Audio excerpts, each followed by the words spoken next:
Wayanad പുനരധിവാസത്തിനായി DYFI മേഖലാ കമ്മിറ്റികളുടെ നേതൃത്വത്തിൽ തുടങ്ങിയ സ്നേഹച്ചായക്കടയിൽ ജനത്തിരക്ക്. ബാലുശ്ശേരി, അവിടനല്ലൂർ, കോക്കല്ലൂർ മേഖലാ കമ്മിറ്റികളുടെ നേതൃത്വത്തിലാണ് ദുരിതബാധിതർക്കായി വീട് നിർമ്മിച്ച് നൽകാനുള്ള ധനശേഖരണാർത്ഥം അതിജീവനത്തിന്റെ ചായക്കടയ്ക്ക് തുടക്കമിട്ടത്. അതിജീവനത്തിന്റെ ചായക്കടയിലെത്തുന്നവർക്ക് ചായയും കടിയും കഴിക്കാം. ഇഷ്ടമുള്ള തുകയും സംഭാവനയായി ബോക്സിൽ നിക്ഷേപിക്കാം. ഈ തുക വയനാട് പുനരധിവാസത്തിനായി കൈമാറും.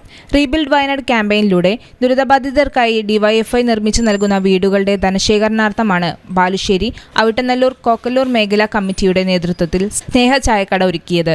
കോക്കല്ലൂർ അങ്ങാടിയിലും ബാലുശ്ശേരി ബസ് സ്റ്റാൻഡ് പരിസരത്തും തുടങ്ങിയ ചായക്കടയും അച്ചാർ ചലഞ്ചും സംസ്ഥാന പ്രസിഡന്റ് വി വസീഫ് ഉദ്ഘാടനം ചെയ്തു. ഡിവൈഎഫ്ഐ പ്രവർത്തകരുടെ വരുമാനത്തിൻ്റെ വിഹിതം, അതോടൊപ്പം ജോലി ചെയ്യാത്ത അല്ലെങ്കിൽ മറ്റ് ജോലിയൊക്കെ എടുക്കുന്ന ഡിവൈഎഫ്ഐ പ്രവർത്തകരാണെങ്കിൽ ഇതുപോലെ ഇപ്പോൾ ഇവിടെ ബാലുശ്ശേരിയിലെ മേഖലാ കമ്മിറ്റി സഖാക്കൾ സംഘടിപ്പിച്ചത് വ്യത്യസ്തമായ പ്രവർത്തനമാണ്.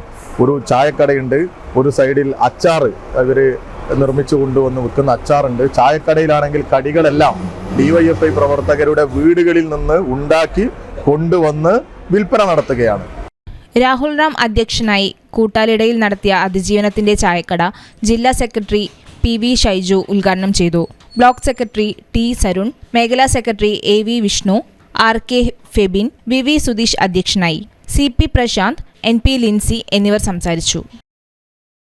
News bureau, Balussery.